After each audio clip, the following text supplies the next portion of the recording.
Police সবুজের drone চালাবে আর তা দেখতে মানুষের উপচে পড়া ভিড়। গাজীপুরের চন্ডা ত্রিমুর এলাকায় ঈদে ঘরমুখ মানুষের যাত্রা নির্বিঘ্ন করতে এবার আর সবুজের ড্রোন ব্যবহার করছে পুলিশ সদস্যরা।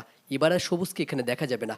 গত কয়েক বছর ধরে কিন্তু সবুজ টানা গাজীপুরের চন্ডা ত্রিমুর এলাকায় এই ড্রোনটি পরিচালনা করত এবং এখানকার যানজট নিরসনের জন্য অত্যন্ত গুরুত্বপূর্ণ ভূমিকা রাখত। কিন্তু এবার আর সবুজকে কিন্তু এখানে দেখা যাবে না। সবুজের পরিবর্তে এখানকার হাইওয়ে পুলিশের সদস্যরা এই ড্রোন পরিচালনা করবে। আপনারা হয়তো জেনে থাকবেন এই ড্রোনটি উদ্ভাবন করেছিল দিনাজপুরের ছেলে কলেজ ছাত্র সবুজ। সবুজ এই ড্রোনটি উদ্ভাবনের পর থেকে কিন্তু বাংলাদেশ হাইওয়ে পুলিশের সদস্যরা সবুজকে এখানে এনে কিন্তু এই যানজট নিরসনের জন্য এই ড্রোনটি পরিচালনা করত।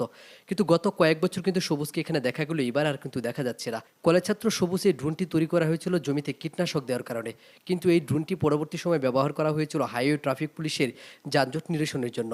এই ড্রোনটি সবসময় গাজীপুরের কৃষি গবেষণা ইনস্টিটিউটে কিন্তু থাকে। সেখান থেকে যখন বিশেষ প্রয়োজন হয় তখন কিন্তু এই ড্রোনটি আনা হয়। আপনারা ড্রোনটি দেখতেই পাচ্ছেন। এই ড্রোনটি সাধারণত বাংলাদেশের সবচেয়ে বড় একটি ড্রোন এবং অত্যন্ত প্রভাবশালী এই ড্রোনটি। কারণ হচ্ছে এটা প্রায় 16 কেজি জিনিস নিয়ে কিন্তু আকাশে উঠতে পারে। প্রায় 1 কিলোমিটার দূরত্ব পর্যন্ত এই ড্রোনটি উঠতে সক্ষম রয়েছে। ইতিমধ্যে কিন্তু আমার এই পেজে কিন্তু এই ড্রোন নিয়ে কিন্তু অনেকগুলো ভিডিও দিয়েছে এবং সেগুলো কিন্তু অনেক দর্শকদের মাঝে প্রতি বছর ঈদকে সামনে রেখে গাজীপুরের চন্ডা এলাকায় ট্রাফিক ব্যবস্থাপনায় ব্যাপক উদ্যোগ গ্রহণ করা হয়। তারই মধ্যে একটি অংশ হচ্ছে ড্রোন ব্যবস্থাপনায়। এই ড্রোন দিয়ে পুরো এলাকাটি পর্যবেক্ষণ করা হবে, যাতে কোনো ধরনের ছিনতাই, ডাকাতি এবং কোনো ধরনের অকারণে ট্রাফিক যানজট যেতে না হয়।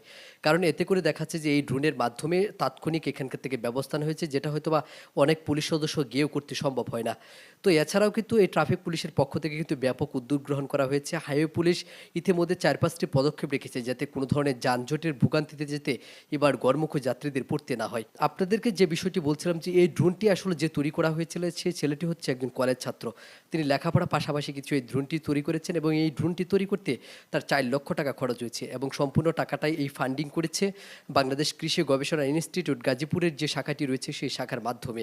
এছাড়া এই সবুজ ড্রোনটি তৈরি করার ফলে দেখা যাচ্ছে গ্রামীণ ফোন থেকে সহ বেশ কিছু অসংখ্য পুরস্কার দিয়ে পেয়েছে এবং সারা বাংলাদেশের সবুজকে কিন্তু এই ড্রোন সবুজ নামে সবাই কিন্তু চিনতে পেরেছে। গত কয়েক বছর কিন্তু সবুজ কিন্তু টানা গাজীপুরের চন্ডা এলাকায় কিন্তু নিজে থেকে এই ড্রোনটা তিনি পরিচালনা করেছেন এবং অনেক মানুষজন তার কাছে এসে কথা বলেছে এবং অনেকে জানার চেষ্টা করেছে আসলে সেই ড্রোনটি কিভাবে তৈরি করা হয়েছে। লেখাপড়ার পাশাপাশি সত্যি এরকম উদ্ভাবনশীল একটি কাজের কিন্তু সবুজ কিন্তু ইতিমধ্যে কিন্তু পুরস্কার পেয়েছে। তারপরে আমাদের সমাজে এরকম মেধাবী যারা রয়েছে তাদেরকে সঠিক সময় যদি আমরা ব্যবহার করতে পারি, হয়তোবা সমাজে আরও বেশি প্রশিক্ষিত হওয়া সম্ভব। সবুজের এই ড্রোনটি সত্যি একটি মুগ্ধকর একটি ড্রোন, কারণ এই ড্রোনের বেশ কিছু ব্যবস্থাপনা রাখা হয়েছে। জিপিএস ট্র্যাকিং রাখা হয়েছে এবং ব্যাটারি চার্জের জন্য অত্যন্ত আধুনিক প্রযুক্তি ব্যবহার করা হয়েছে এবং যে পাখাগুলো রয়েছে সেগুলোও কিন্তু অত্যন্ত শক্তিশালী একটি পাখা। এবং এই ড্রোনটি দূর থেকে দেখলে আপনি হয়তোবা বুঝতে পারবেন না। কাছ থেকে যারা এই ড্রোনটি দেখে তারা একবার হলে জিজ্ঞেস করে আসলে এটা কি, কারণ এত বড় সাইজের একটি ড্রোন বাংলাদেশে ইতিপূর্বে কেউ